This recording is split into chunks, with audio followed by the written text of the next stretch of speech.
5 second. Ready, start.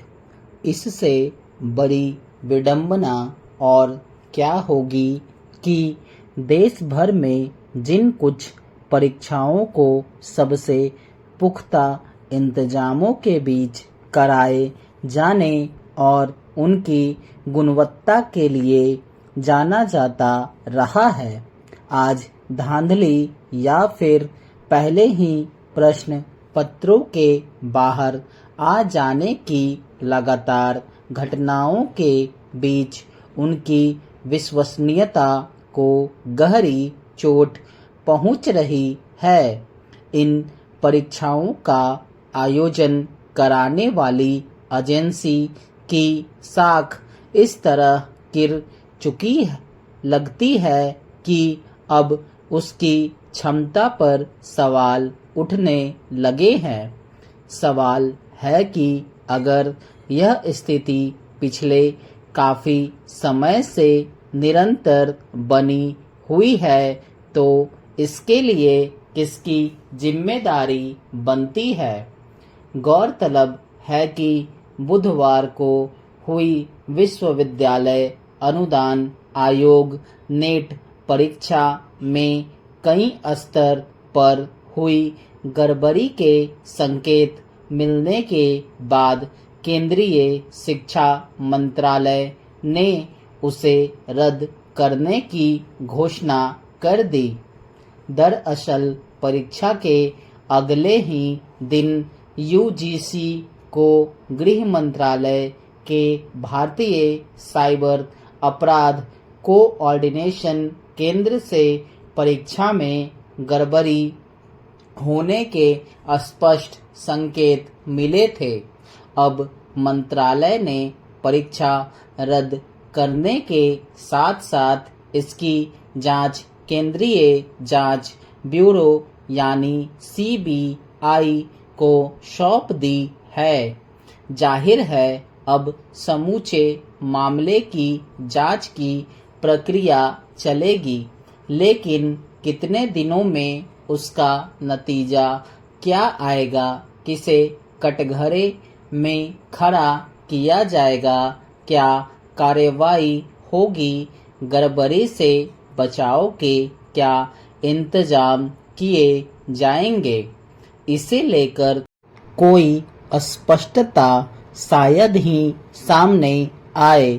UGC net की परीक्षा में हुई गड़बड़ी इस तरह का कोई पहला मामला नहीं है।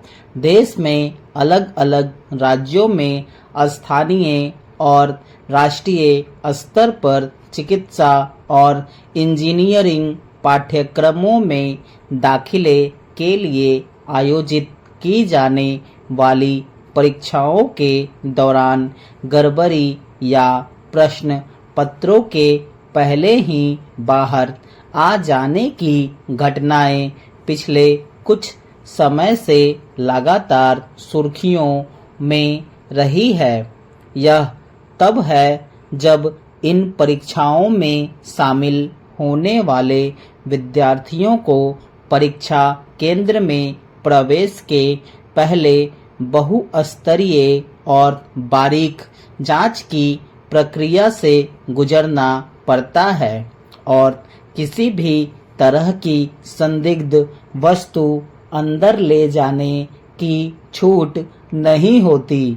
इसके बावजूद परीक्षा के प्रश्न पत्र कुछ आपराधिक तत्वों के हाथ लग जाते हैं और उनका संजाल ऊंची रकम लेकर इन्हें अभ्यर्थियों को बेचता है।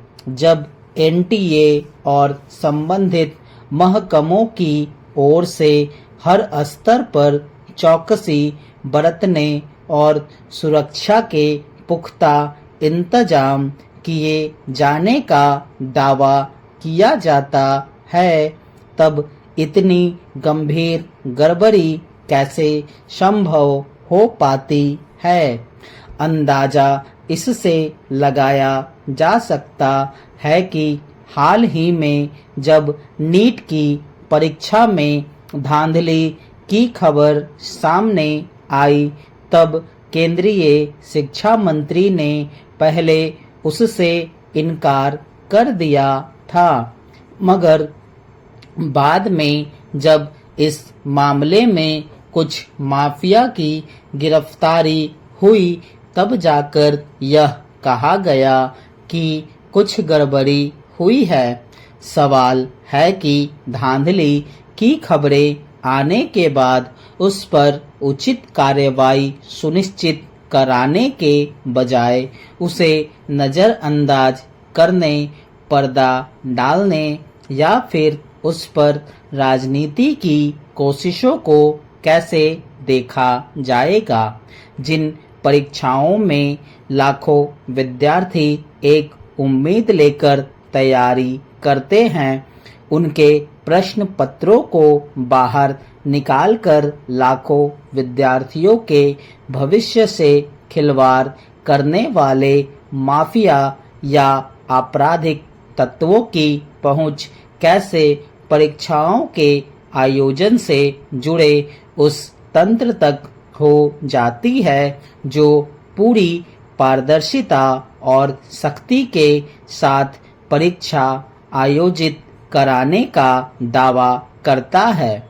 बीते कुछ समय से जिस तरह लगातार इन परीक्षाओं में धांधली की घटनाएं सामने आ रही हैं, उसमें इनकी विश्वसनीयता को लेकर कैसी राय बनेगी और इसके लिए किसकी जवाबदेही तय की जाएगी। स्टॉप।